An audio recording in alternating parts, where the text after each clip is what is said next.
He would wake up everyone, rise and rejoice to the name Haribo,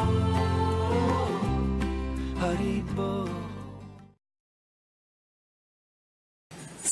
You know, I just find this so astonishing. All these, so many people are giving this low class person so much honor, man. I'm sitting there astonished, just like, why is this? Amazing, you know? God.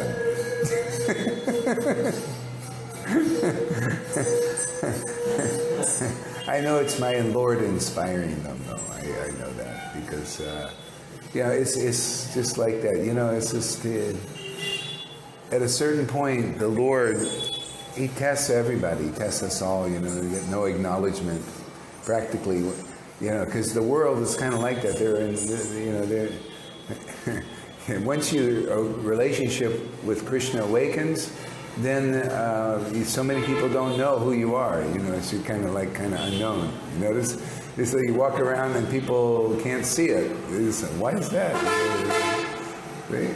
Because you're being pulled out of the illusion. Okay?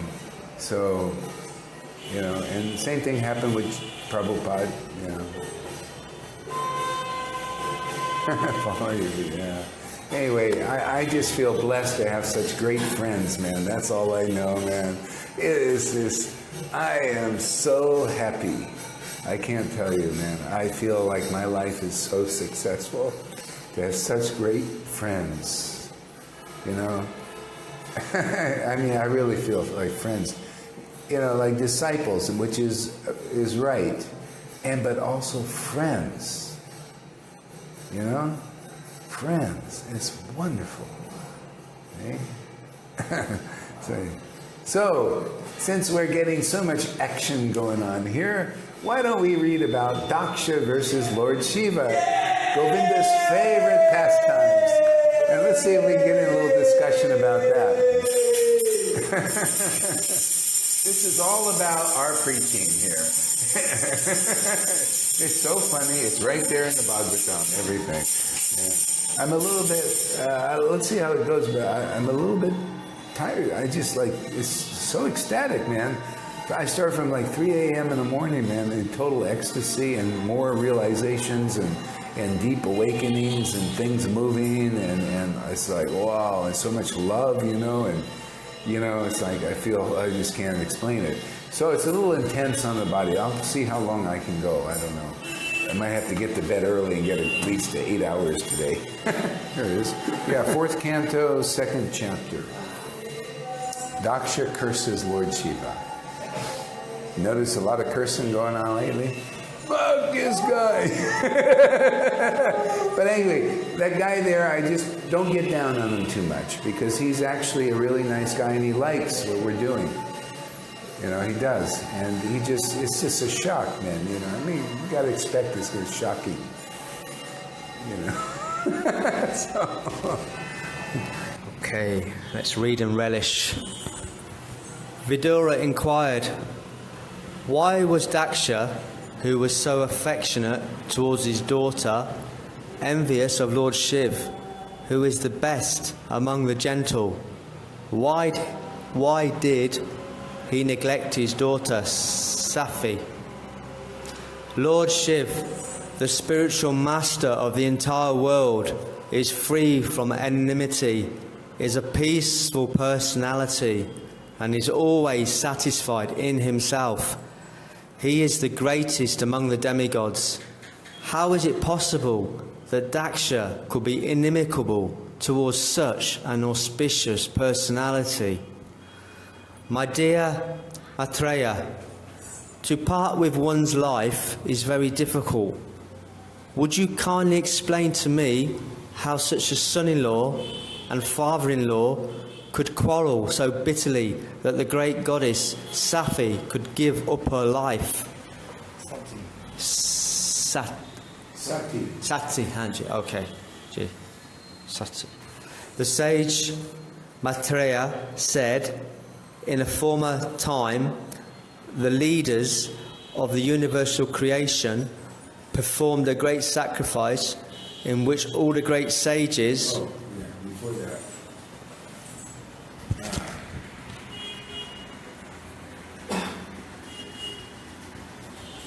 Yeah, you see, so it's the scene starts out like that. There's, Mars Pariksit is wondering, how can this be? Lord Shiva is the best of all demigods, and he's a pure devotee and all this. How could Daksha go against him? And even his daughter and feel like he just disowned her. He just disowned his daughter. How could that be? See? But the thing is, at this time it wasn't known Shiva's glories. People thought Daksha was the greatest personality, and Shiva was like this unknown person. He looked like he was in the mode of ignorance. He looked like a Sudra, and he wore these skulls around, visits crematoriums, goes to Pattaya Beach and places like that, Yeah, so this Shiva was an unknown personality. The unknown personality. And so everybody, it's the same position now. Everybody thought Daksha was the greatest personality in the assembly, but it was actually Shiva. See, Shiva was keeping quiet. He wasn't saying anything. He was just kind of looked like some kind of strange madman, you see. And Daksha is one of these Brahmins, looking really good, very, dressed real nice, did his pujas and all that. And he had an effulgence to him because of Brahminical austerities.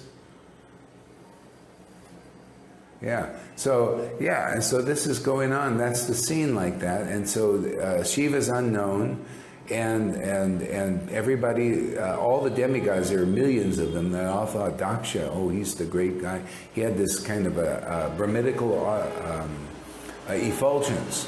The effulgence of a devotee is stronger, but it's hard to see. It's hard to see because it's on the transcendental platform. See, Brahminical stuff, you can see, and Brahmin stuff is easier to see, but our actual devotees hard to see. They're it's hard to understand them unless some kind of miracle happens, some kind of preaching. Okay, go ahead.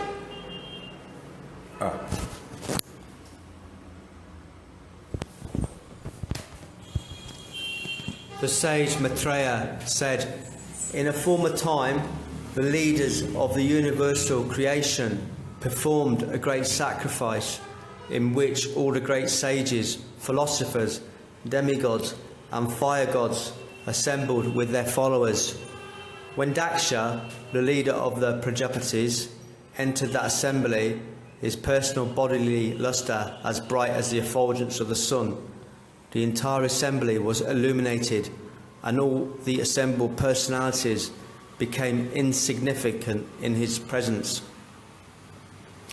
Influenced by his personal bodily lustre, all the fire gods and other participants in that great assembly, with the exceptions of Lord Brahma and Lord Shiv, gave up their own sitting places and stood in respect for Daksha. Daksha was adequately welcomed by the president of the great assembly, Lord Brahma. After offering Lord Brahma respect, Daksha, by the order of Brahma. So you see, Daksha was very effulgent from austerities. He was a Brahmin. He did austerities and renunciation. Followed the Vedas very strictly. Became very effulgent because of it. See? But that's not even considered purification to a Shuddha Bhakta or to the Lord, who's also commented about that. Lord Chaitanya quoted a verse from Bhagavatam that you can have all 12 Brahminical perfections, like Daksha, see? And be perfect in it, but if you're not engaged in the ecstatic, loving service of the Lord, the pure devotional service of the Lord, you cannot purify yourself or anyone else. And Daksha is a perfect example. Look at it. All that austerity, all that, Brahminical power and everything. But still, he could not purify himself or others, and he was still under the dictates of the false ego layer, which is the subtlest layer.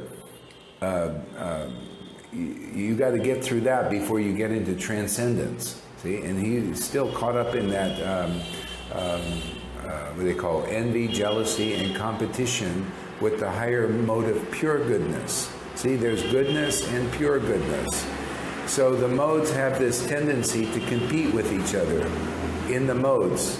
Passion with ignorance, ignorance with passion, passion with goodness, goodness with, see, they compete. This kind of thing. But also, generally, devotees that are transcendental don't reveal themselves. Even Prabhupada said if you reach devotional perfection, generally shouldn't reveal yourself. Don't show this. Don't show devotion.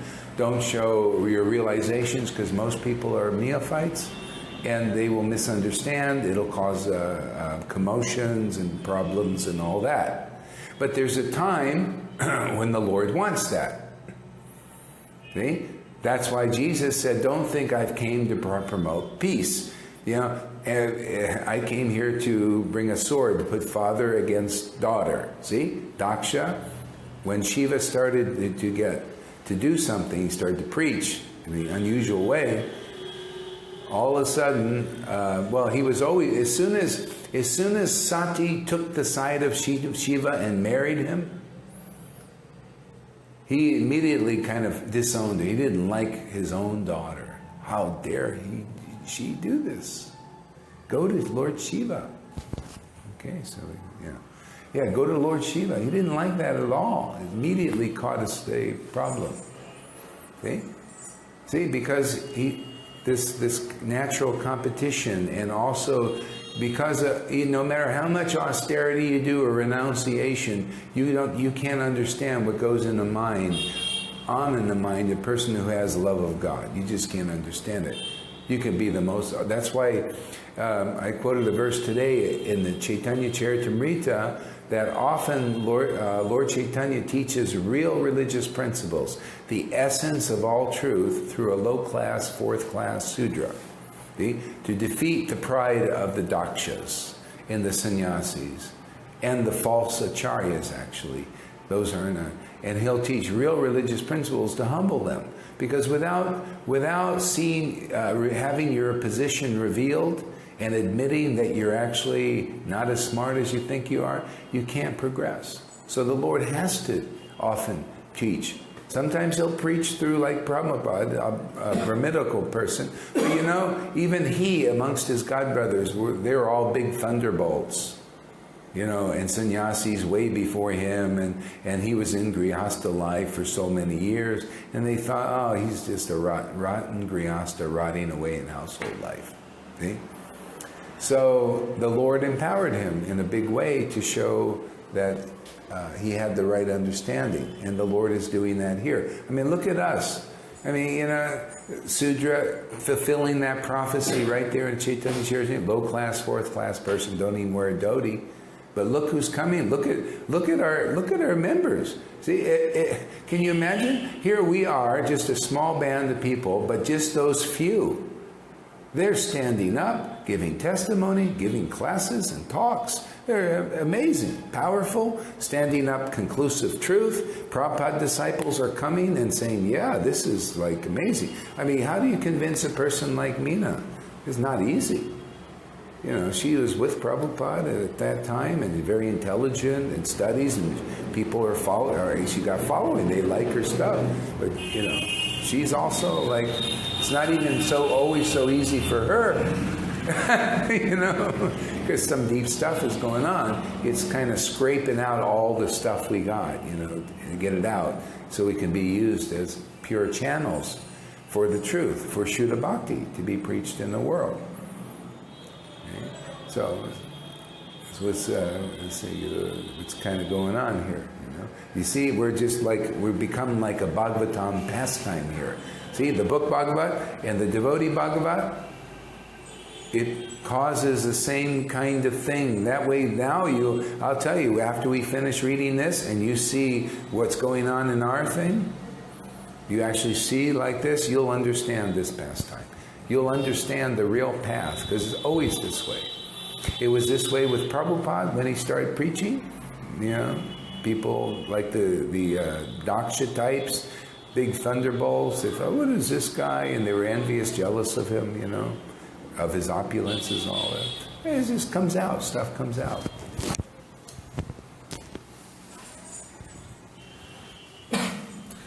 Daksha, by the order of Brahma, properly took his seat. Before taking his seat, however, Daksha was very much offended to see Lord Shiv sitting and not showing him any respect. At that time, Daksha became greatly angry, and his eyes glowing, he began to speak very strongly against Lord Shiv. All sages, Brahmins, and fire gods present, please hear me with attention, for I speak about the manners of gentle persons. I do not speak out of ignorance or envy. So Shiva did an unusual thing, that if a pure devotee is preaching, they may do. Okay? So everybody, see, Shiva was conclusive.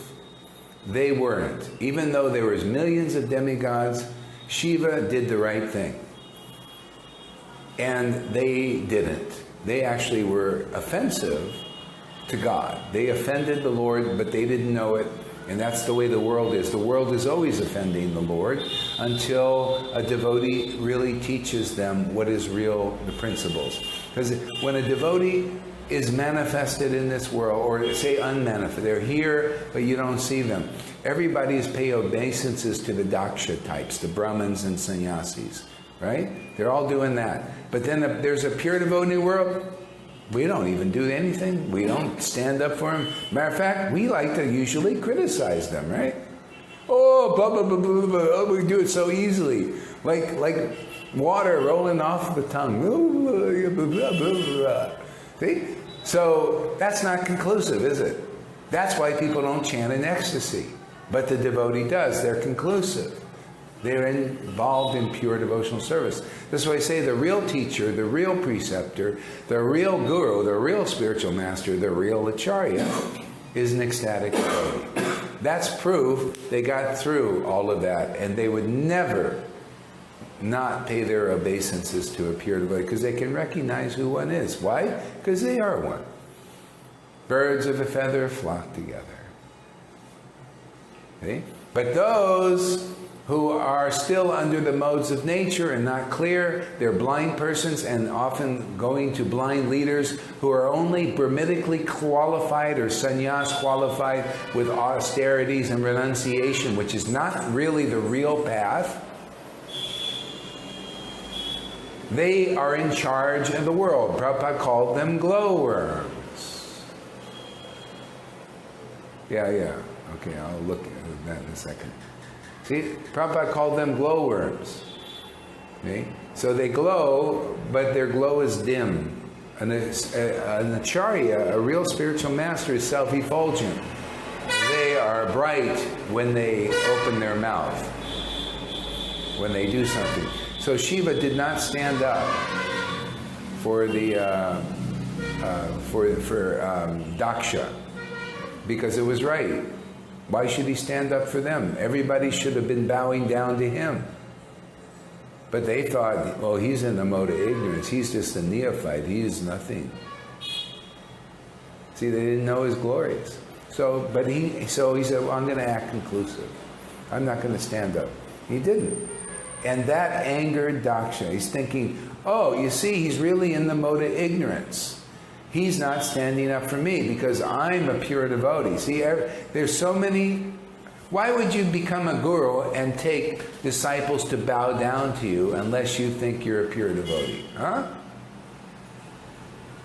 If you take obeisances, and people are saying, oh, Gurudev, please deliver me and all that, you're going to deliver me all that. Obviously, you think you're a pure devotee. That's why the Lord will choose a Sudra and teach real religious principles to show that that ain't good enough to be a Brahmin like Daksha. I'm just pulling out of the Bhagavatam. Bhagavatam says, it ain't good enough, man. But people are saying that's good enough. See? They're all worshiping these gurus and teachers as spiritual masters, as acharyas. But they're maybe at best like Daksha, with some Brahminical effulgence and charisma, but are not pure devotees. See? So the pure devotee, when the acharya manifests, they set things right and say, only Shuddha Bhakti worship if you want to be delivered. Because that doesn't fly. You're not going to be delivered worshiping the mode of goodness. Or you're not even going to be delivered worshiping Brahman. Or a Brahminically realized person. That ain't good enough. You'll fall down because of offense to the form of God. You won't believe it. You'll preach, oh, there's only Brahman. See? And then you offend the form of God. See? And you fall down. Which is good, because then you get another chance. You don't just stay in that effulgence forever and ever. And I was told that Lord Shiva didn't get up in the assembly because he was chanting and in bliss, so he didn't get up that way. But as you've said it, he didn't get up because he didn't accept Lord Brahman's being Higher than him, yeah. Well, that's exactly what it is. No, he's blissful. That, of course he's in bliss. He's in bliss all the time. But that wasn't the reason he wanted to teach Daksha a lesson. See? Because that was the special mercy of a guru. They create the good fortune. Could you imagine if that didn't happen, if Shiva just stood up like everybody else and didn't do that? Everyone would have continued worshiping Daksha and not get purified. Because how can a person that still has envy, jealousy, and competition with pure devotees purify you? Prabhupada taught that, didn't he? Prabhupada said, look at this, 4th class, this is not Vaishnava. How can they purify anybody, the God brothers? And he said, this is not even Vaishnava. They got envy, jealousy, and competition, towards him, because he's the standard. The pure devotee, if you want to find the path, you find a pure devotee, and they are the white cloth. Not because of the external, do they follow this principle and that principle? No! The heart is pure like gold.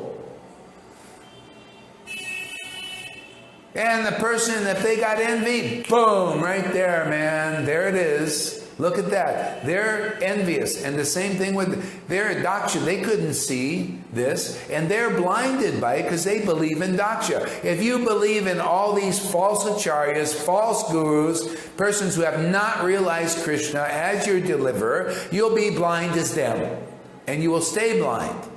See, you won't see who a real pure devotee is until you somehow or other are able to accept that this person is better than a Brahmin or a sannyasi and all that. That's why the Lord teaches real religious principles like this in a living person as a low-class Sudra to defeat that kind of pride.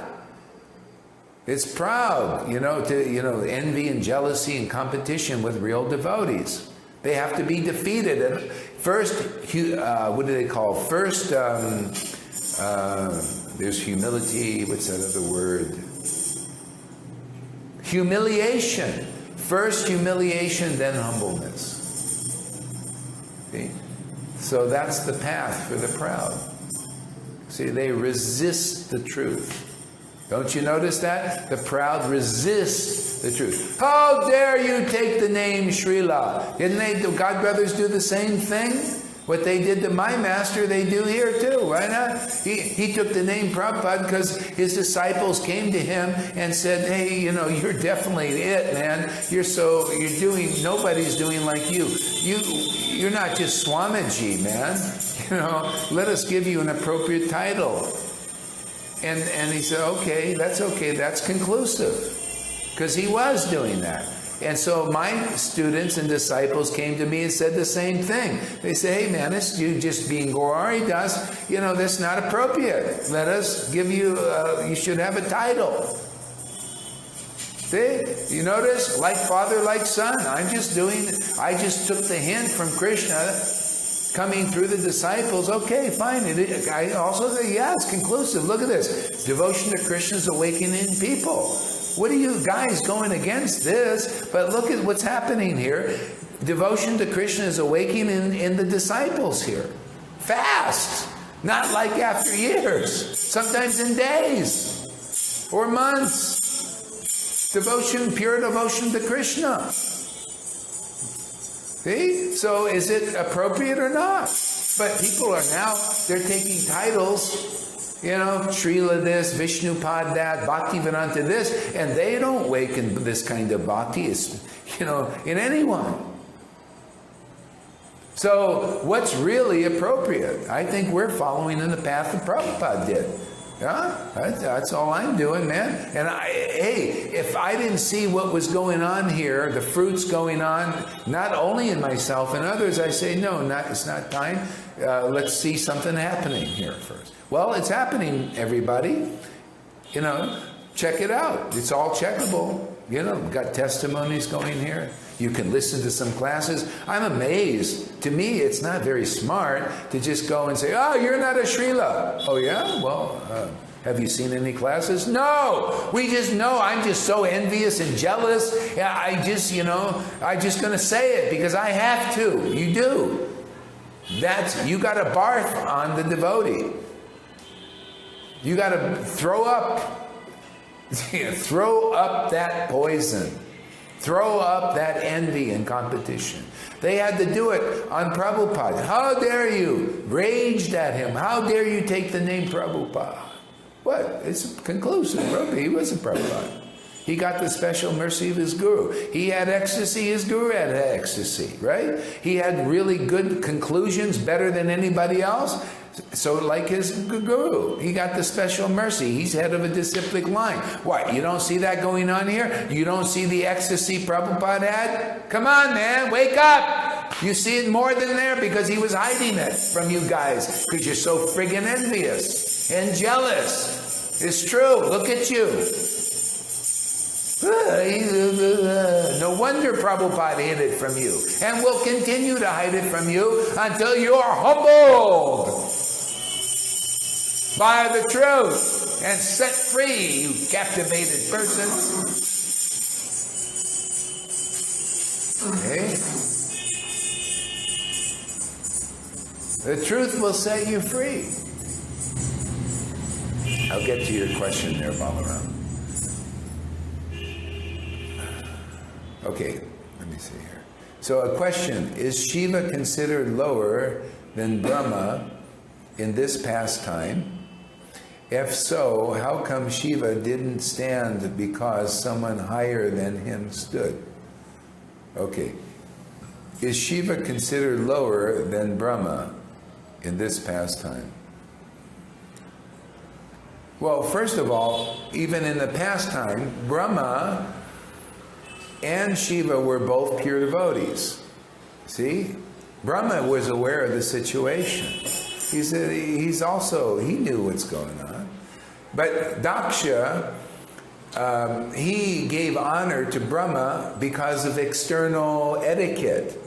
Oh, Brahma is my father, so therefore it's okay. See, Brahma didn't stand for him. But that was okay according to the etiquette because, see, external devotees think externally. See? Shiva was looking at the internal position and trying to up-level everybody.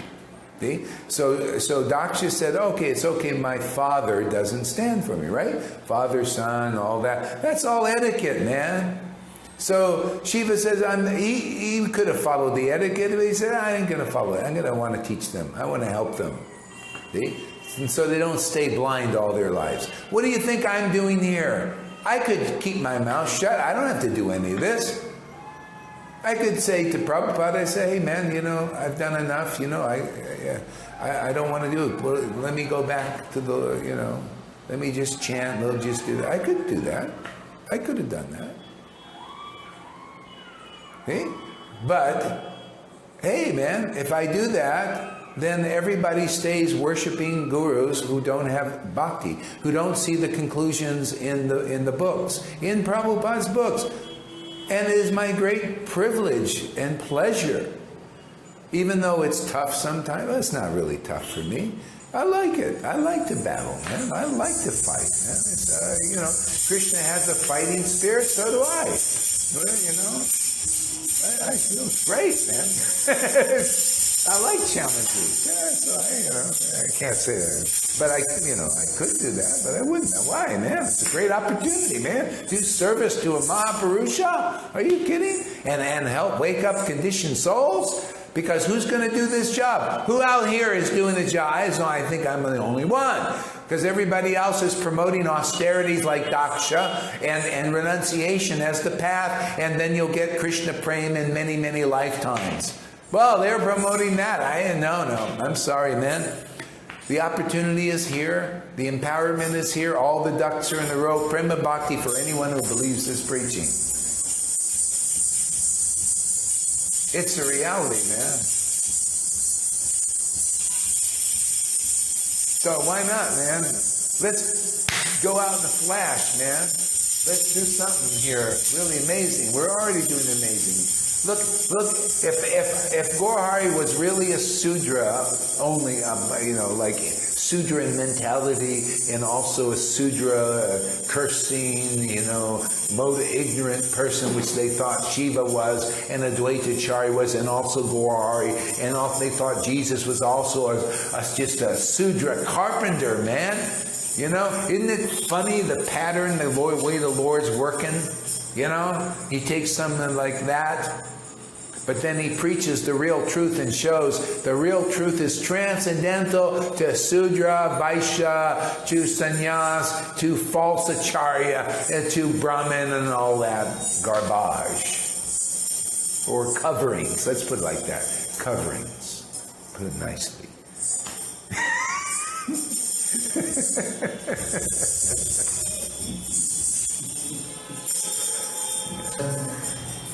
So how should I treat sannyasis? If I'm from anywhere, so a lot of Vedic bhaktis, and a sannyasi comes up and they all get down on their knees, and I think, this guy, and he's not really worthy of my devotion. Should I stand up and not get down, or get down on whatever? Oh, good question. Yeah, good question there. So what should you do when you're in knowledge like this? That's where it gets interesting. It depends on your potency, how much you've got. Because you're like Madhya Madhikari, you're awakened now. Could you take the heat? And the Lord you'll know, because if you can or not, because you might create some, like big confusion and all that. But can you preach the conclusive truth? You'll get there. See? So, I would say in the meantime, well, you just play it by ear, man. If now, everything is in the moment, man. You're learning something right now. See how you are after this class. And then when a situation arises, see what you do. Spontaneous, see what you can do. I'd like to be able to stand up and say, no, I'm not getting down for you or whatever. I'm not saying you just stand up and not. But I want to be able to have knowledge to sort of refute any arguments I get from all these people who are around here. Well, see, the thing is, you don't need to force an argument. You don't need to say, well, I don't want to stand up for you. Come on, you got to know society. What good is that going to do? What good is it going to do? Yeah, for what? What good is that going to do? It's like Jesus. Jesus was around. He was the Messiah, man. He didn't tell them necessarily to go out and tell, he's not necessarily. You have to see, Krishna will inspire you to do it, and if you screw up, you'll know. So one of the principles is preaching to the faithless. Okay? They don't have faith in you, and you're teaching them. What is the point? See? So you have the shelter of that one of the 10 offenses is to preach the faith. They don't have faith in your words. Why do it? See? So, I mean, you don't have to. I mean, now, you don't have to go and act like a crazy man. Say, why you don't have to? No, you can just not do it. And if somebody comes and say, well, why didn't you do it? He's a sannyasi and everything. Now you can preach. You can say, well, I know a pure devotee and I pay obeisances to the pure devotee. And you guys are not doing that. So actually, you're more an offense, not me, because I pay my obeisance to pure devotee. That's what you're supposed to do. Okay? But you're paying obeisances to only sannyasis. See, it's preaching now. See? But you got to have the opportunity. So you don't have to, if somebody comes out, you could see you get devotional intelligence by the more advancement you make, you'll see a situation comes up and then you can preach. But don't start a ruckus over this. I mean, like unnecessarily. Nobody has any faith in you and you're preaching and you're going to sound like a crazy person. See? But you can do that, just not pay obeisances. If somebody comes up, why didn't you do that? Then you can tell them. See? Preach to them like that. That's okay. Right, thank you. Yeah, you're welcome. That answers my question very good. Good. All right, so we got a lot of questions here now. A lot of stuff. It is said that a pure devotee gets all the benefits of yoga practices. So what about mystical powers? There are instances where Prabhupada showed his mystical powers to some of his disciples, like talking to a mouse in his room, curing a constructive bone cancer. Yeah, and I'll tell you, all these things are usually spontaneous. The devotee, they're not interested in, see, a lot of people, they're looking for miracles. Even Jesus was like this. The Pharisees come, will you show us a miracle? Show us a miracle. He said, I'll show you the miracle of me raising the dead, including himself. See? So, it's just like, what's his name? Maharaj Ambarish. He showed a miracle, but he just took shelter of the Lord. When the miracle needs to happen, it happens. Is anybody sad? The Lord might not show any miracles, but this awakening of love of God in our Sangha. Is that good enough for you guys? If it isn't, go somewhere else. I'll tell you that point blank. Because miracles don't necessarily instill faith. It's always been like that. People Moses did all kinds of miracles. The snake did all that, staff into a snake and all kinds of things. And they still disbelieved in him. See, the miracles is not it. But the miracle of bhakti is permanent. And that's what Lord Chaitanya came. He said, I'll show the miracle of causing people to cry for Krishna. See? Because that person's saved. And look at this. This miracle here. See, if I did show miracles and stuff, they could be turned if they don't get this Bhakti Lata Bij. But now it would be very hard to turn them. See? Because they got experience of Krishna's living in their bodies and they like it. You like it? I like it. See? So when Krishna is with you, and the whole thing with Jesus, the miracles were hopefully to get people to where they get the awakening of devotion. And that's what we're well equipped with better knowledge and Siddhanta than even the Christians. So the miracle here is that, and some other miracles will spontaneously manifest. I'm sure. I had one lady came here with so many diseases ready to blow her brains out. She was in such pain, and then she started to get healed, man. And lived another 6 years. And the only reason why she passed away, she just went away from sadhu sangha. Well, people do that, and then they start to get sick again and all that, instead of increasing, Anyway, people are not always so strong, you know. She was attached to her children, and they're all giving her problems, taking drugs and all that, and her attention's all over the place there, you know. So she kind of left. But I know if she would have did it every day, she would be healed. It's like, are you getting healed there, Dasa? Yes. Yeah, tell us about it. Well, before I came, I was using a walking stick everywhere I went. And I came here and I decided to leave the walking stick at home, so I just got on the plane without a walking stick. And actually, in the first couple of weeks, I fell 2 or 3 times, and Mary Sachi picked me up on a couple of occasions. Because I was walking by the side of her and suddenly I went over, bang! And from that time, and I came, Gaura Haridas, I've seen his earlier movies about his earlier Blockbusters, Bhakti blockbusters. yeah, earlier Bhakti blockbusters about healing people, put his hands on people and healing. So I said to him, "Why did you do it for me?" And he said, "All right, I'll have a go." So I had to go out on my body, and all the places where I was bad, in my legs and on my back and on my head and everything, and it slowly cleared up. I haven't fallen for about 6-7 weeks now. I don't feel like falling. Well, that's a bit silly, isn't it? I'm not going to fall. Hopefully, you know, I'll probably fall tomorrow and break my neck, but you know that's the way it goes. But I haven't fallen, and I'm not going to fall. And my heart is now ticking away very good. It's like it was before. And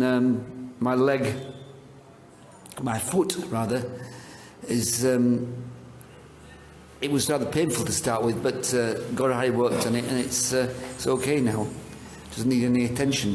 So everything's going on fine. It's just going fine, and I'm very pleased with the results.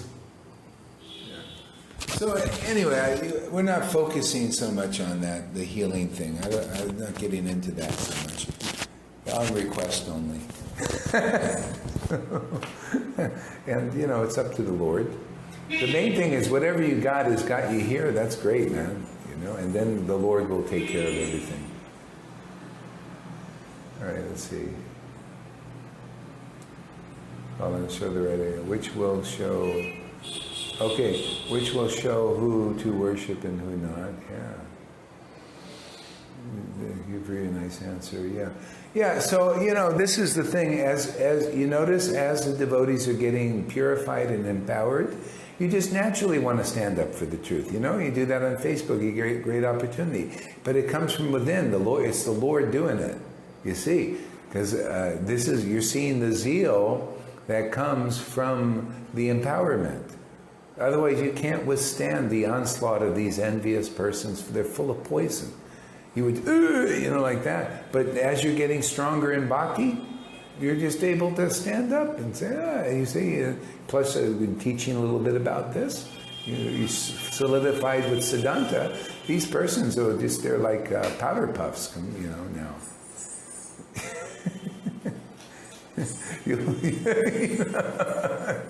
You'll bowl them over with the truth, man.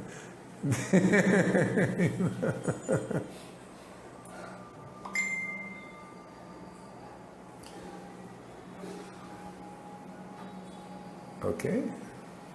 All right. So go ahead. Shiv has spoiled the name and fame of the governors of the universe and has polluted the path of gentle manners. Because he is shameless, he does not know how to act. Sorry, this is so jam-packed with Siddhanta here. See, he's polluted the path of gentle manners. You notice somebody else just did that? Gentle manners and peaceful and see, cussing, you know, it's like, it's see, Daksha, because he was attached to Brahmitical principles, as he thought that was, gentle manners and always speak sweetly and all that. But Putana can speak sweetly. She's very good at that. She'll jerk your chain, man. No. And bewilder you. She's good. She knows what people want to hear. Okay? But Shiva wasn't always like that. He seemed like a coarse person. He had so much spiritual power that he could hang around people that Brahmins couldn't. So, but a Brahmin mentality, you think, well, because I can't do it, you can't either. Because I can't cuss, you can't either. Okay? But you see, the same situation here. Okay? And that's why I say, okay, I cussed and all this stuff, but if I'm really in the mode of ignorance, it'll show by the fruit. See, so I'm teaching, training people how to see by internal symptoms and not externally, because that's external bhakti, and we go deeper than that. You have to. See? But if you have any attachment to external bhakti, external points like that, what's the external behavior and all that, that has to come out because it's a little bewildering, It's like, oh no, a person can't do this and do that. Oh, well, according to Brahminical principles, yeah. See? But a devotee, they could do anything. Part of the lila is, you have to see the full range of the lila if you want to enter into it. And that means things that look like it's in the mode of ignorance, you have to see its transcendental nature. Because the three modes of nature, the acharyas don't talk much about this. They do, but they don't. It's all in the lila, but they don't comment a lot about it because people get bewildered. See? What appears to be in the mode of ignorance there is also here. But here you get polluted by it. There you don't. Whatever's here is also there. You notice mode of passion is here, mode of goodness is here, and mode of ignorance is here. But you notice mode of goodness, and then they say pure goodness. See? There's mode of goodness that has contaminations and pure goodness. But all the modes are in the spiritual world. But they're all pure. See?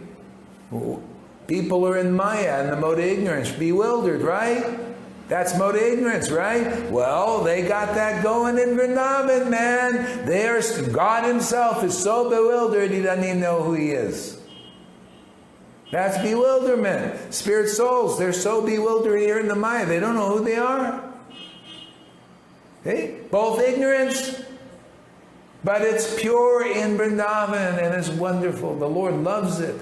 Oh yeah, Yogamaya, I trust you. Put me under. It's like, yeah, put me under. I want intimacy with my. I don't want them to be too respectful towards me. I want intimacy. I like that better. And a devotee also, they willingly come under the spell of this ignorance of Yoga Maya. See, there's Maya and Yoga Maya. So whatever's here is also there, but this is the perverted reflection, even the mode of ignorance. So don't be bewildered, because we're teaching the full Leela here so people can understand it. And not just, like we'll say, well, we don't explain everything. See? We're here to get people in the Leela, not make it a 1,000 lifetime trip. That's why, if you want to get in, you could start to, if anybody listens to our talks, you read Bhagavatam, you'll understand it. You read Chaitanya and Bhagavat, you'll say, wow, that's really great. I love Krishna poking a bunch of holes in the wall. I love Shivananda saying being kicked in the chest. Wow, how relishable that is. You won't have to go through the Srikanta trip. We put you through that. Look, we had one member just go to Srikanta. How dare he say these things? That's a mode of ignorance to kick a devotee. Oh, what I did was nothing compared to that. Can you imagine?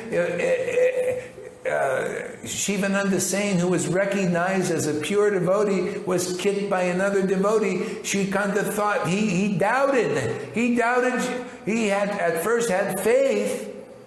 in Nityananda, but then he said, wow, you kicked the devotee. That's an action in the mode of ignorance.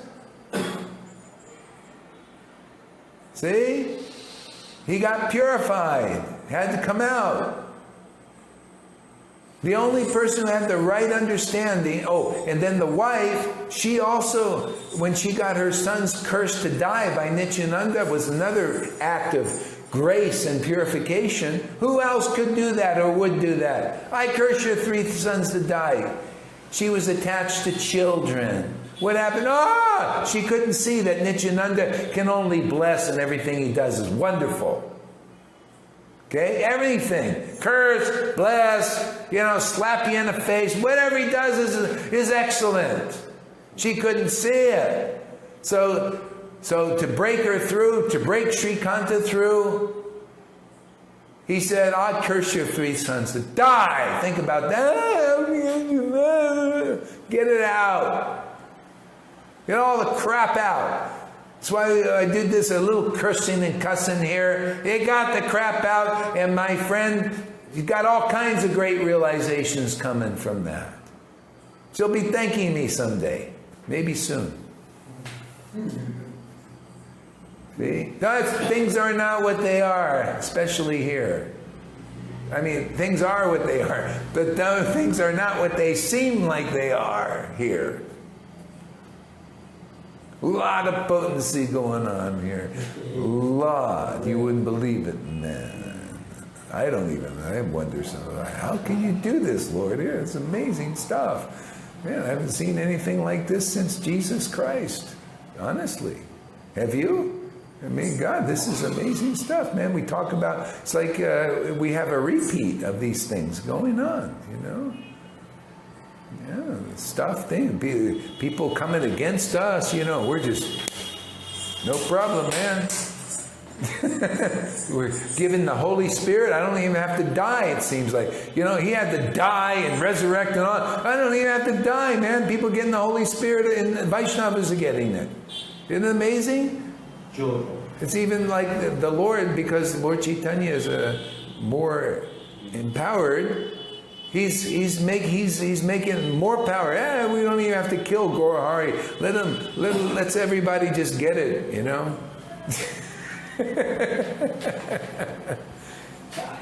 See? So it's working. And now the example was Shivananda saying he got 3 sons cursed to die and kicked in the chest and wrongly chastised for actually serving the devotees. It was not fair at all to be kicked in the chest and knocked way across the road. You get kicked by Nityananda, it ain't a soft kick, believe me. He said, oh, how wonderful! My life is a success. My hard chest has been kicked by the foot of Nityananda. Now I've obtained everything. Now that's perfect realization. See? That's why you get kicked here or cussed at or whatever it is. Whatever it is, it's a test. And most won't pass it. Some will, but most won't pass all these things. But you will. You'll recover and pass. See? Why? Because you like me. People have been here a while. You've been around too much. No too much. See? So you may get knocked on your face a little bit, but you'll recover. Yeah? Yeah. Yeah. So that's it. You see? Everything here is there, but it's pure. And sometimes you need to bring out the stuff that's in the way. You see, you can't put this nectar, this bhakti, if there's in the cranny there, I'm attached to this mode of goodness, it has to come out. See, come out. It's like an exorcism. You got to come out. Then you can appreciate the actions of the devotees as transcendental, all of them. See? And you can understand the tattva of it, true. Otherwise you can't understand. Oh, wait. Balaram says, yeah, I thank you for that swear, Leela. Really helped me get over something too.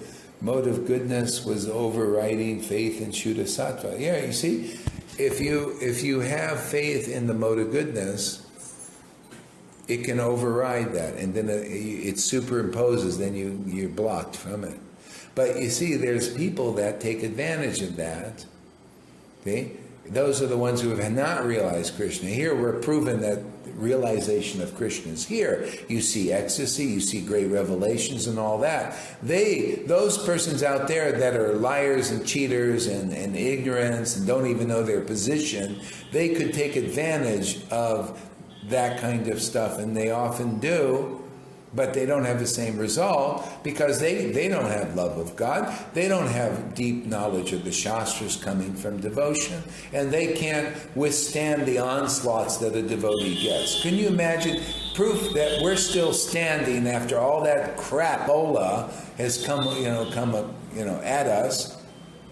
All that envious and jealousness and jealousy and all that shows you we're playing with snakes for their benefit, to help them. I'm open to snakes. Most of the world is full of that. Most of them are bitten by snakes and everything. Everybody's like got snake poison in them.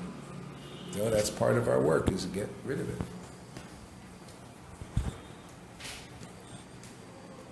He has already accepted himself as my subordinate by marrying my daughter in the presence of fire and brahmanas. He has married my daughter, who is equal to Gayatri, and has pretended to be just like an honest person. His eyes like a monkey, yet he has married my daughter, whose eyes are just like those of a deer cub. Nevertheless, he did not stand up to receive me, nor did he think it fit to welcome me with sweet words. Yeah, you see how attached, to a person who sees, who's gotten the mercy of a devotee, you look at that, you say, boy, that guy is really external. They're talking about all these things, external things. You see, he didn't stand up for me, he didn't do this, he didn't do that, and all that. And all these demigods, because they believe in daksha. See, if you believe in a person in the modes of nature as the most important person, then you're covered by what they're covered. You're blind like they're blind.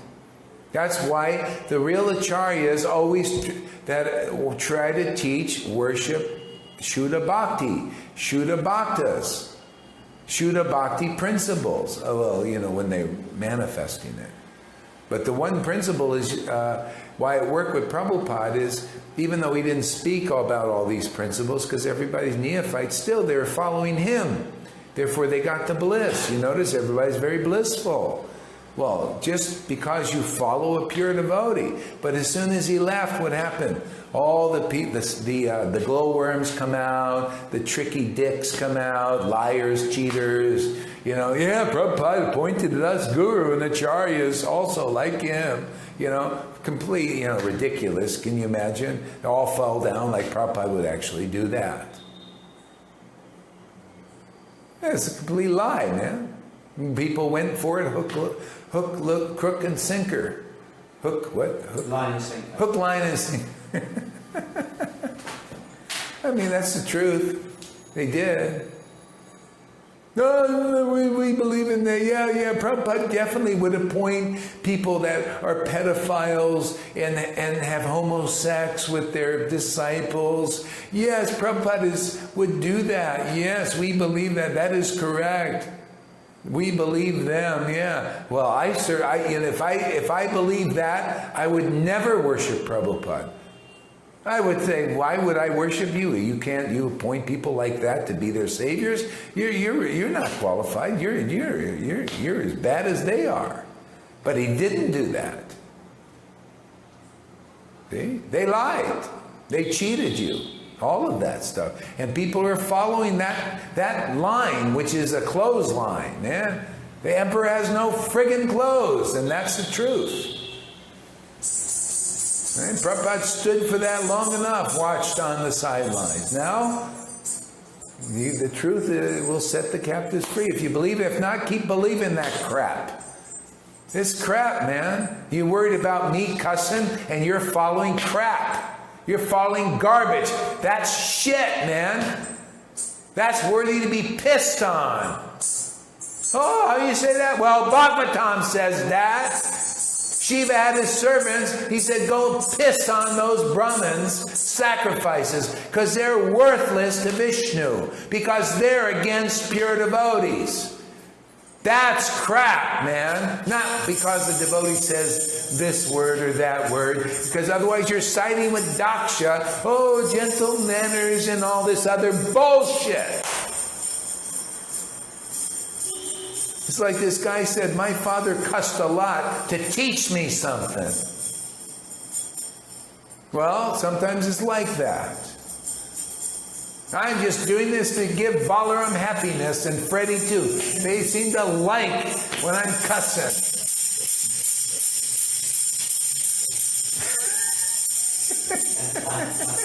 I'm doing it for their pleasure and to teach a few things also. To me, and the Lord is thinking the same way. I'll tell you the way my Lord is. And he said, that's bullshit, man. To worship false acharyas. People haven't realized me. And he'll stand for it as long as he says, well, that's enough of this. Enough of my sons and daughters going into darkness like that. I've had enough. Yeah, he had enough of this blasphemy, lying, and all that stuff. The Bhagavatam is here, and we got the order. It's the time for the truth, and the truth will set you free if you want it. If not, go follow those blind persons in a ditch. If you're too stupid to read the Bhagavatam now and see that everything I say is checkable, we're already checking it right there in this pastime. Rascal. Oh, there she is. I had no desire to give my daughter to this person who has broken all rules of civility.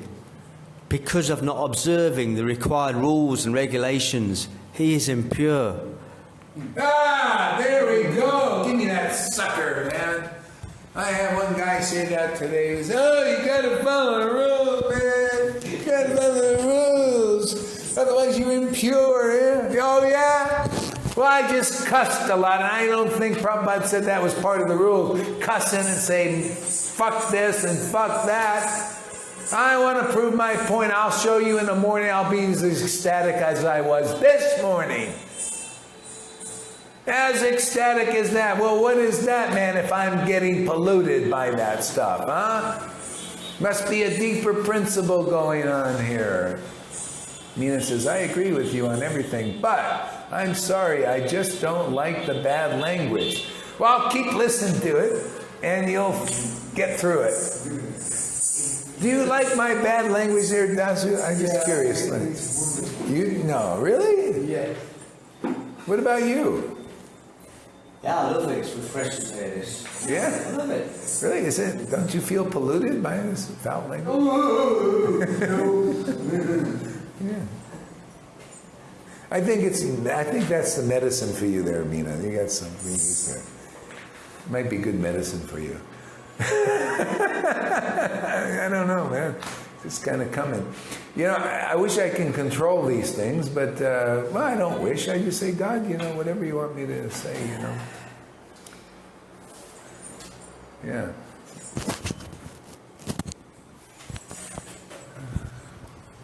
But I was obliged to hand over my daughter to him. Just as one teaches the messages of the Vedas to a Sudra. He lives... Okay, you know, just to get this clear, okay.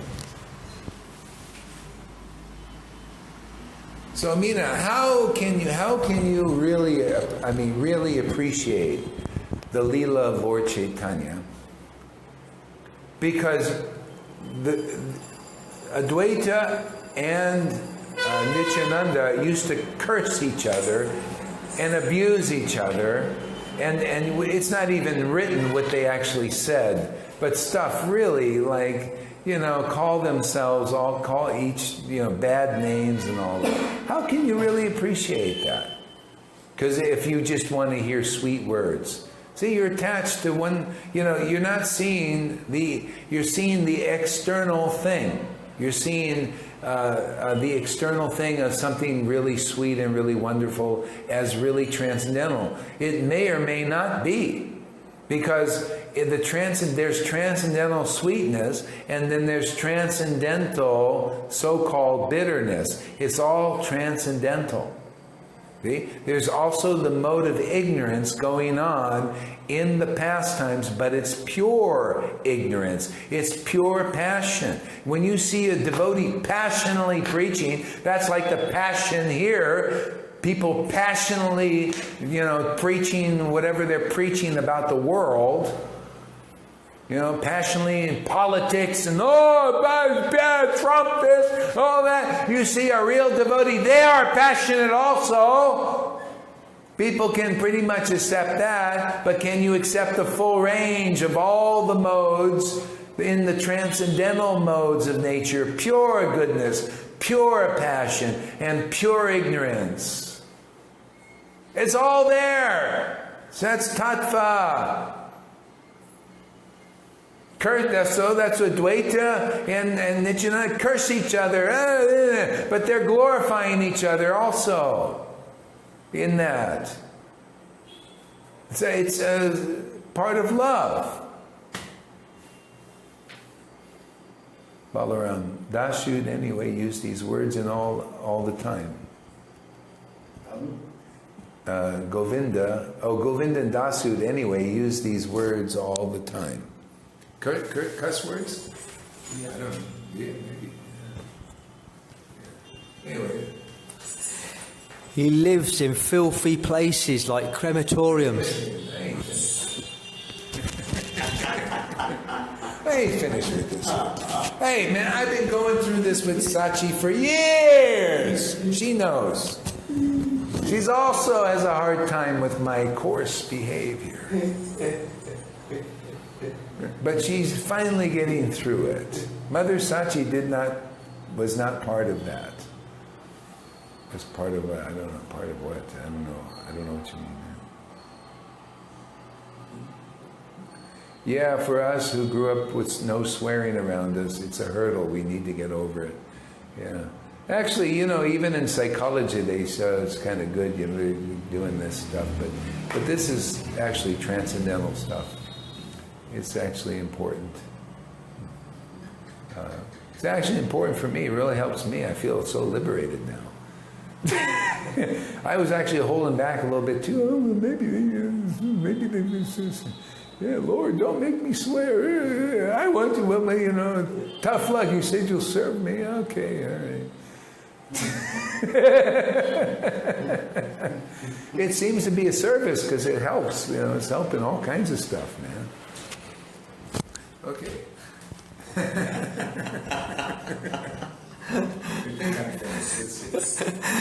And his companions are the ghosts and demons, naked like a madman, sometimes laughing and sometimes crying. He smears crematorium ashes all over his body.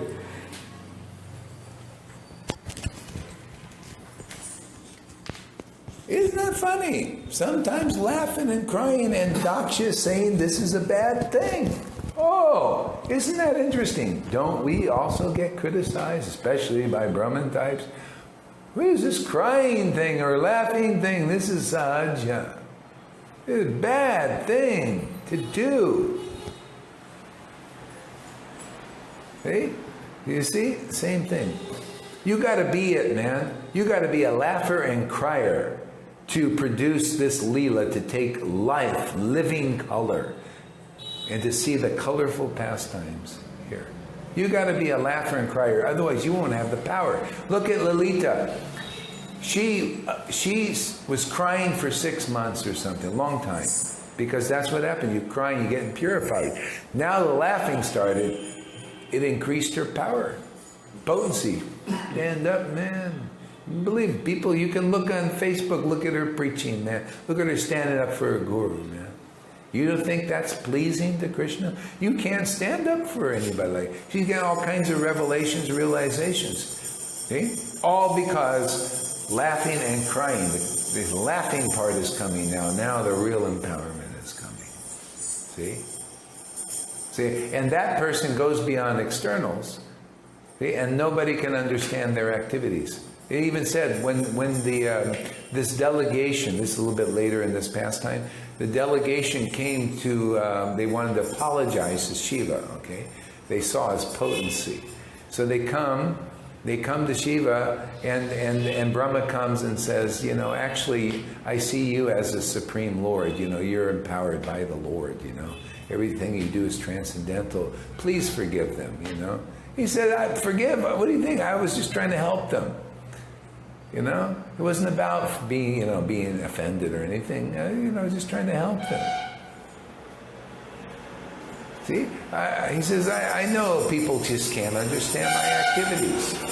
See, you start laughing and crying, you'll see very few people will start understanding your activities. Why? Because that's a transcendental platform.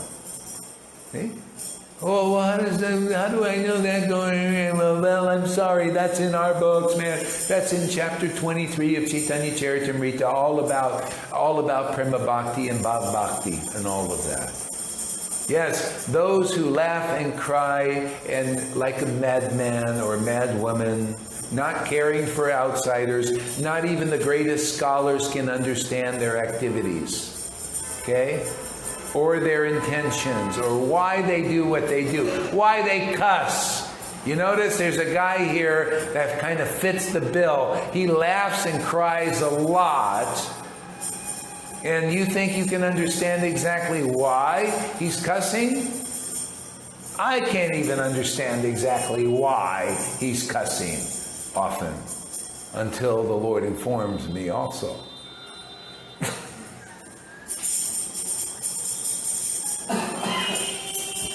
So don't think it's so easy to understand these things. I can't have one. It takes a while. Somebody went, Lord, what are you showing here? But he informs me. He informs his devotees. He's so kind like that. You get the spirit there, then the Lord will help you. Real strong like this. I think we're done. What was I talking about?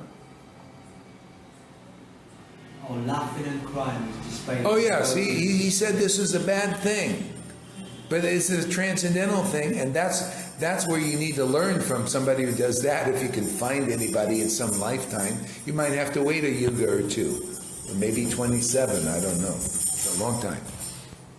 4 billion solar light years. Solar years. Light years. He does not bathe regularly, and he ornaments his body with a garland of skulls. Let me just see. My God, let's just hold it up. My God, what would we have done or do without you seeing all this and exposing it? It's clearing the path of prema so much. It takes Freddie says, it takes a leap of faith to deal with all these Raganuga intricacies. Yeah, but you notice, I just hold it up. You notice we're you know, it's not only a leap of faith, man. God darn it, I'm showing it to you in the book. Prabhupada's books are here. That's why we're doing it now. It is such a great, deep thing. But Prabhupada, he knew what he's doing, man. He wrote this stuff is in there, and I'm just extracting it. And so there's no excuse not to understand this stuff. Yeah, you see it here in this fool, but you also see it in the book. It just talks about laughing and crying, Daksha going against it. You notice we're a living example of these things. Laughing and crying, hear people going against it. See, that's how you learn. You got to see. That's one of the reasons to have a living guru. So you see the example of the book. Why it says a living devotee and the book Bhagavad, the actions. See? Now you learn stuff. Why do you think these guys say, well, I'm learning about all these things? Why Lalitas, they say, well, I'm learning so much. I've been waiting yugas for this. See, that's how long. It's true. So whoever takes advantage, smart guys, not your smart people. Lord's helping you. Okay. Therefore, only in name is he Shiv, or auspicious. Actually, he is... See? Yeah, maybe just hold it down. Only in name only. See, he's projecting. This is what people do. External devotees, they project. See, the truth is, only in name only is he auspicious. See, people are saying, oh, Daksha is auspicious, and only in name only, not the truth. The truth was, Shiva was auspicious. Why? Because he laughed and cried like a madman. Unless Krishna arises in the heart and causes you to do that, there's no benefit for even going to the holy places. Really? Yeah, well, Lord Chaitanya said that. Yeah, Chaitanya Mangal. Because if the Lord Krishna arises in the heart, you'll start laughing and crying. That's true auspiciousness. He said, I don't consider anything auspicious unless Krishna arises in the heart. See, that's the preaching of my Lord. I teach that. I teach what he taught. That's why I poo-poo Brahman, Brahman thing. Look, you can be a Brahman and you still have all this envy and jealousy and disqualification. To get this, I'll take a Sudra like that Dasut guy, this fool, this idiot, and look at him, he's got bhakti. Or look at the Govinda man, He ain't no smart thing. But look at him, he's got bhakti and these guys are intelligent. How was that, okay? That's fine. Hey, turned it around. Both of them, very intelligent. Bhakti makes you intelligent. Otherwise, the other stuff is stupidity. You get all the Vedas, man. You're studying all these things, but you go against a devotee. See, like Daksha went against a pure devotee. That is the height of stupidity. That's why Daksha wore the goat head. You guys are all goat heads out there. Anybody going against our preaching here, you're goat head number 2. Daksha was the first one, you're second. Let's put a goat head on all of you there going against this preaching. Because everything you read in these books is in living color, man. And there is no excuse to not understand this unless you're a goat head. So put the goat head on and admit your fault and drink this bhakti. We're going to push it down your throat. Force feed you like these little birds who won't open their mouth. Actually, not coming here, so it's ignorant. Yeah, you see, or going against devotees. And that's why the Lord uses a low-class person, like this fool Gaur Haridas, to defeat their pride. See? Has to be. Because they're walking around thinking they're so smart, but they're goat heads. Because they can't chant in ecstasy until they're subservient, truly subservient to a pure devotee. Has to be living.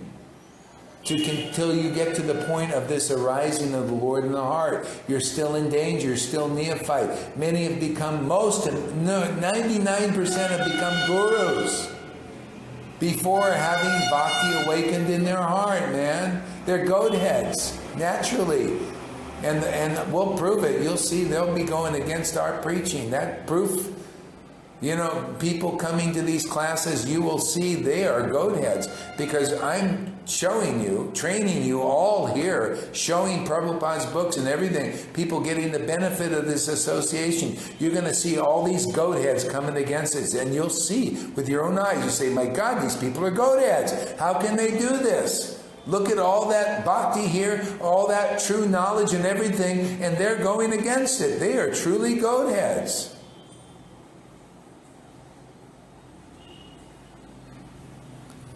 See, Lalita says, a living devotee who delivers living substance. Simple. Yeah, truth. Living substance. Substance is the truth.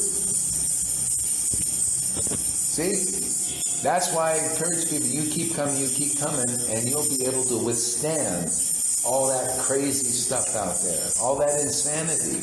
All these people like Daksha, taking the external arguments. You see, he cussed. See, we're getting even meaner. Lucky she stayed here long enough. You're getting her through that. She got the doubts and everything. Happens. See? But we're trying to get you to have faith more. Well, it's happening. You needed to. People gotta. You take some shots to the stomach sometimes, and as part of development. It's okay. I also, had to take some hit the canvas a few times. Got up though, here, preaching, delivering. He is the most mad and inauspicious creature. Thus he is very dear to crazy beings in the gross mode of ignorance.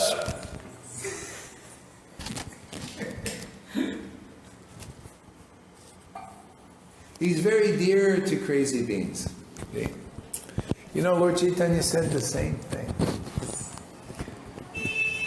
Sanatana Goswami wanted to hear the Atmaram verse from him, which is a very deep verse. I forgot exactly what it was, but the Atmaram verse, very famous verse. And so Lord Chaitanya started. He said, I'm one mad person. I'm a madman, and Sarvabhauma is another one. Therefore, he took my words as true. Okay? Sarvabhauma wasn't so-called mad before. He was converted. He couldn't understand Lord Chaitanya. See? But when he got the mercy, he could. See? So the Lord taught the truth in a joke. He said, you know, he's one I'm one madman, he's another. Therefore, he took my words as true. You notice people, when they see a devotee preaching, like we do here, they think it's madness, it's crazy. See? They don't believe it. See? Therefore, they look at these guys and say, oh, you see, they're crazy also from that association. They're part of a cult. See? He's got some mystic power. They're going to do. I know, already been through this. They're going to come and say, yeah, he's got some cult thing. He's a cult leader. He's got mystic power. I've heard it all from people who were like that, and they were following people like that. Have actually some kind of charisma from like Daksha here, like that. Totally envious of my preaching. Snatched 2 of my students away. Okay. So I've been there, done that. They ain't going to happen again. I'm savvy now about that.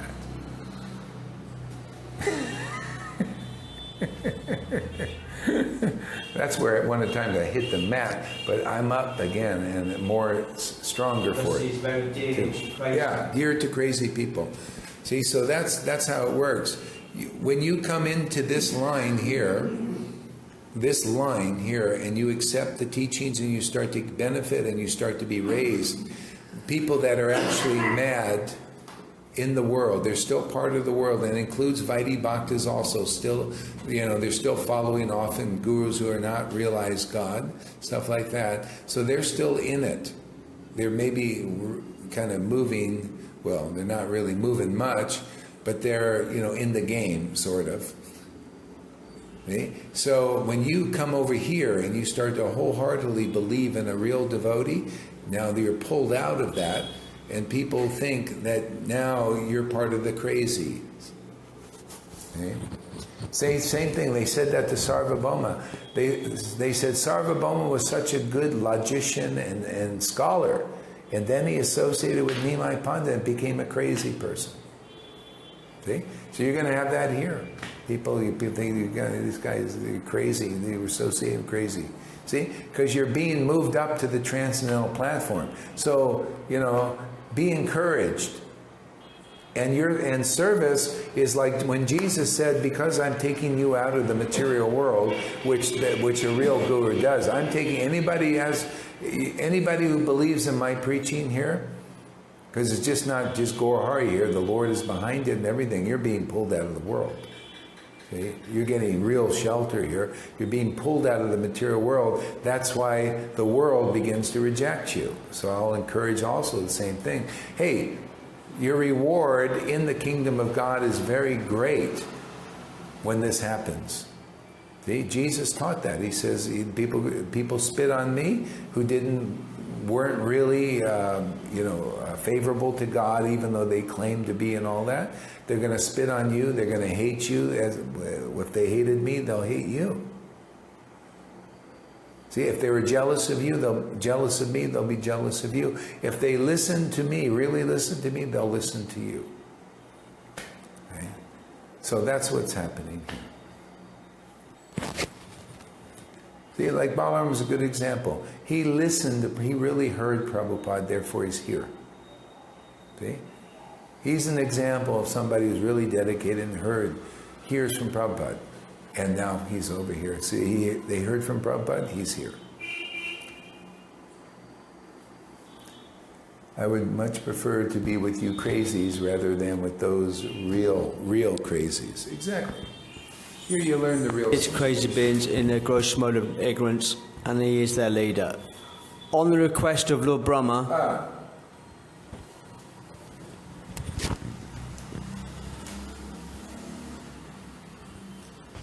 See, you cannot imitate the leadership position. It has to come by the order. That's why Prabhupada said you got to have the order of Guru to be actual spiritual master. And they tried to say, well, we got the order of Prabhupada to be spiritual masters, but they all fell down. See? Therefore, they didn't really get the order. The Lord shows it. You got to get the order. He is their leader. See, so you look at the leader as the craziest of them all.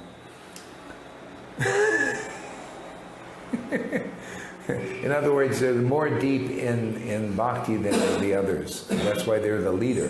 See, Radharani was considered the leader of the gopis. They all had bhakti, right? All gopis. They all have devotion. But they decided that Radharani was the leader. Why? Because her devotion was deeper than them all. See? So one's advancement is shown by how much bhakti they got, how much devotion they got. That's the leadership. That's the real situation. Not how many bhakti shastra things. That's external bhakti, man. How many bhakti shastra things are on the wall? Or how many rounds you've chanted religiously. Did you chant your 16 rounds for 20 years will make you guru? They're all external ideas. You know, how many verses have you memorized? Have you attended the morning program religiously? That's all external bhakti. Hey, what's the last sentence there? Oh, yeah. So, I'm just really tired. But I can't stop talking. It's just so interesting, this stuff. So important. Last sentence. Oh, yeah. Dear to the crazy, yeah. And he is their leader. See? So the deeper your bhakti, the more leadership position you get. Even here, you notice, as those person's bhakti is increasing, you become like more of a leader. You notice, look at Lalita. We can all see, you know, like in a relative, look at her bhakti. She's starting to laugh now, cry. She's becoming leadership. We're all starting to think, whoa, man, this is a leader, born leader, man. See, she's born again, therefore she's a leader. These persons, not even born again, they're not true leaders. But in our group, they're proving it, man. They stick up for a real guru. They actually preach. They have testimony, something to say. Substance. See, not even the gurus have it. They'll just quote verses and that, but nobody's awakening. They're all, well, Guru Day, you know, you're everything. They can't even do a Facebook Live video. They can't even put themselves on camera. It's always, I'm telling you, this is how you see. They're still in external bhakti. They got no power. They can't stand up and for the truth. A lot of them don't even show their pictures. Everything is, they do a Facebook Live and the camera's over there on something, the deities or something. They would never stand up and say, like Lalita stands up, we got dancers, stand up and dance for Guru, and it's good. People come, look at that lady, envy, I'm an envious rascal, man. You know, yeah, you see, we purify people here, man. Dance some more there, my friends. You know, purify these guys. Let them get it out. He even said, hey, get it out, man. Yeah, get it out. See, you're getting savvy to this stuff. You've seen how the world, this bhakti works. You know, it pulls out all the poison, man.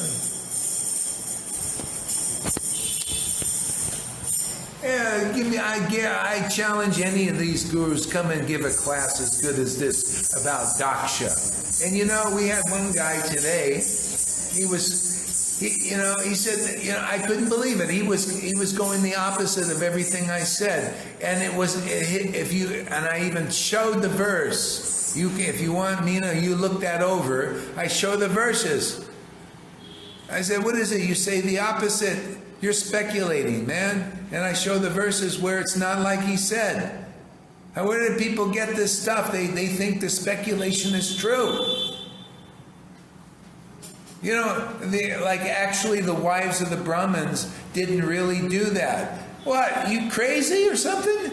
They say, I'm insane. You're crazy. You can't read? Are you such an idiot? The wives of the Brahmins did that. Well, you think I just believe me? I'll check what you say. I did, and it's not like that. They left their husbands to associate with the ecstatic coward voice, and the husbands were just like he was. And forbid them. No, don't go to those guys. They're not qualified because they're, this and that. But they did, and what did they come back with? Love of God. Devotion to Krishna. This, like people follow this path here, you'll overcome those Brahmin influences. Those so-called scholars and people think they know what they're talking about. They're speculating. They even prove they're speculating when they're faced here. Put their nose in it. Speculators. Fighting bhaktas. Don't you just hate them there, Dasu? Yeah. I really do. No, we don't hate them. We're just joking. We're just trying to help them in our funny way. Joking. On the request of Lord Brahma, I handed over my chaste daughter to him. Although he is devoid of all cleanliness and his heart is filled with nasty things. Okay. See? This is what the illusion does. External bhakti does. That's why you got to be with a real devotee to learn this. You see? His heart is filled with nasty things. Whose heart was filled? What it came out of Daksha's mouth right there. Blasphemy against a pure devotee. Oh, he's dirty, he's this, he laughs and cries. Takes good qualities and turns them into faults. That's what comes out of these persons' hearts are filled with nasty things. And the Brahmins, they believed it. Why? They had faith in Daksha as the topmost personality. Okay?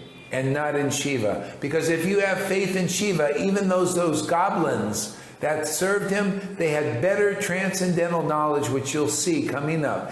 Better transcendental knowledge than the Brahmins, who were bereft of it because of their offense to a pure devotee. The essence of transcendental knowledge was not manifest in them, but it was in the demons even, because they served the right party. They served the transcendental being. Even though they had demon bodies and everything, they served Shiva, and therefore they had real knowledge. See, like these demons here, they're serving in the right way. They're serving the right empowered situation here. See? And look at them now. They're nice, knowledgeable demons. Nice, knowledgeable demons. See? Because that's all that's important. The people don't know this inner stuff, man. In Srimad Bhagavatam, it said that there are demons in the spiritual world. Demons. Because they accept the pure path, the pure devotees. But they have these demon bodies. It's right there in Srimad Bhagavatam. The demons and the demigods, whoever accepts a pure devotee and gets purified by that acceptance, whether you're a demon or a demigod, you go to the spiritual world just from that acceptance. See, of course, you got to make it to the level of devotion awakening, but whatever body, the Lord likes to see that body. It says there, whatever body you attain devotion to Krishna, the Lord wants to see it. I love that body, man. You can keep it. If it's a demon body, you love it. Oh, it's a. See, the Lord isn't looking at externals; He looks at our hearts. Oh, what a nice little demon. He loves me so. He loves me. See, he's looking at devotion, man. Oh, look at that nice little demon Gaura Haridas. He cursed and all that. Oh, I just love that cursing because it came from my devotee. I'm telling you, that's why I'm trying to help you there. I'm helping everybody like that. See? Teach you the real stuff, man. So you're not attached to all this diddly squat in the modes of nature. Sweet speakers. God, you get bewildered by sweet speakers, man. Yeah, they're the worst. Actually, I'd rather hear a coarse speaker. At least I know where they're coming from. These tricky dicks, they all lying to you and cheating you with sweet words like Daksha. Oh, I'm the gentle manners and I don't speak out of envy and jealousy. Oh, yes, you do.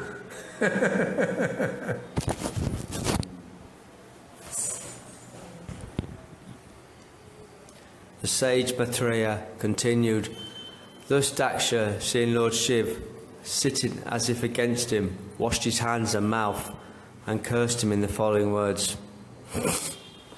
The demigods are eligible to share in the oblations of sacrifice, but Lord Shiv, who is the lowest of all the demigods, should not have a share. So you see how you cannot get out of glorifying a real devotee. You can't get out of it because everything glorifies them, just like it glorifies Krishna. Because it glorifies them in a way, a hidden way, because it turns a good quality. Well, say like this. Here's an example. He's the lowest of all the demigods. See, Daksha thinks that's a bad thing, right? Because he wants to be the highest of all the demigods, but that's a bad thing. That's called pride. He wants to be respected. That's called pride. That's not a good quality. See? So Shiva is the lowest of all. He bows lower than anybody. He is more lower than a blade of straw type thing. See? So he's actually glorifying Lord Shiva.